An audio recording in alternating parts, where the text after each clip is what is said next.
et vous? Oui, très bien. Donc aujourd'hui, nous sommes vendredi. Tout est permis. Ah, vendredi, c'est ravioli. Ah bon? Oui, voilà, exactement. Non, alors, sans rire. Chacun sa ref. Résultat du concours. Le concours, c'était donnez-vous-nous votre blague Oui.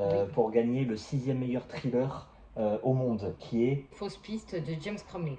Et donc, notre gagnant est Romain, avec quelle blague, s'il te plaît? La blague la plus simple au monde. Oui, Comment ramasse-t-on la papaye oui. avec la foufourche? Voilà, c'est très bien.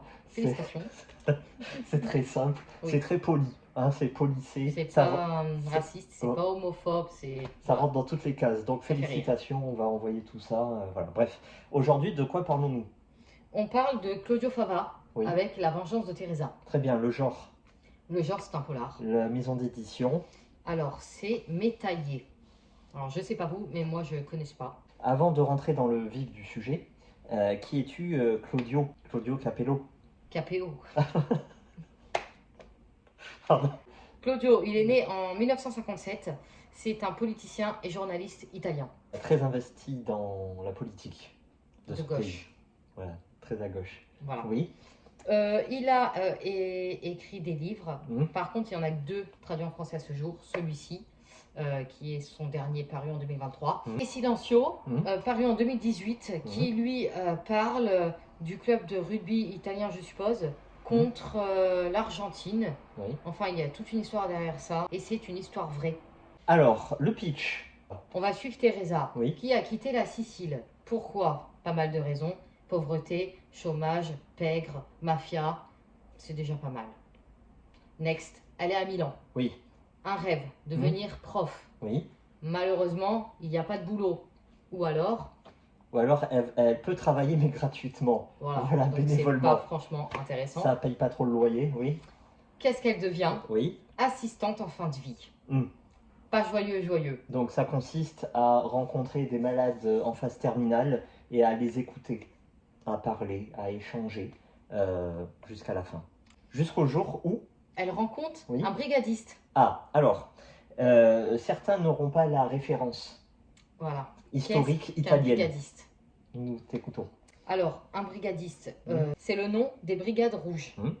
qui est une organisation terroriste d'extrême gauche italienne, apparue pendant les années de plomb, Très bien. tout simplement. Et l'influence de cet homme, qui Oui. est un ancien taulard, enfin prisonnier, pardon, en liberté provisoire, voilà, son influence va lui faire ressurgir une certaine colère, Du une passé. certaine haine due à... La mort de son père. On n'en Elle dira pas va- plus. Ah. Bon, maintenant qu'on a dit tout ça, on va passer à ton ressenti, s'il te Très plaît. bien, mon ressenti. Oui. Ouais, ça plaît, c'est court, ça va droit au but, on s'attache à Teresa. Et surtout, la dénonciation du crime organisé est au cœur de l'engagement politique de Claudio. Et ça se ressemble. Très Toi, bien. tu peux quand même... C'est un polar, c'est noir, c'est Oui, sombre, ça va direct à l'essentiel, il y a du rythme, il y a de l'attachement à ces personnages, il y a comme tu disais, il y a une partie historique, une Oui. partie politique, une partie dénonciation de tout ce qui est mafia, pègre. Bon, en Sicile, on va pas revenir dessus, hein, tout le monde est au courant. Il y a cette part très de masculinité exacerbée, profondément ancrée dans la société italienne, notamment l'Italie du Sud, où en fait l'homme est tout et la femme à la cuisine. Cuisine! Voilà, et ça, elle en a ras-le-bol, c'est pour ça qu'elle part dans une, on va dire, ville un peu plus moderne, un peu plus civilisée, comme Milan, t'as Florence, Rome, etc. Et on ressent très bien cette colère qui est là, qui couve, on va pas trop en dire, parce que c'est que 157 pages. Il y a une histoire avec cet homme-là, le brigadiste, il y a une histoire avec le père de Teresa, voilà, on va pas trop en dire, mais c'est intriguant et il y a du suspense, il y a du rythme, bref, c'est tout pour passer un très bon moment de lecture.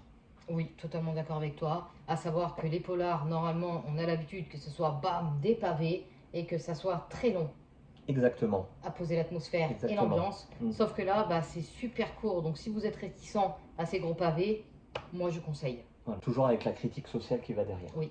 Très bien. Est-ce que tu peux donner une petite note, s'il te plaît? Un 7, ça me plaît bien. C'est parfait, un Voilà. 7. Bon, bah nous sommes d'accord. Oui, et donc tu conseilles à qui, toi? Tous les amateurs de noir, et spécialement ceux qui veulent des histoires romancées sous fond très réel, historique, politico-historique, italien si possible.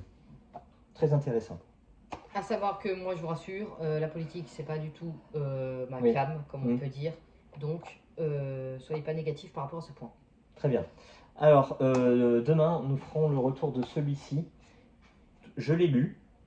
Tu l'as pas lu, tu vas le commencer ce soir. J'annonce qu'on va pas être d'accord dans la vidéo. C'est mon pire livre 2023. Donc là, on est proche du 1 sur 10.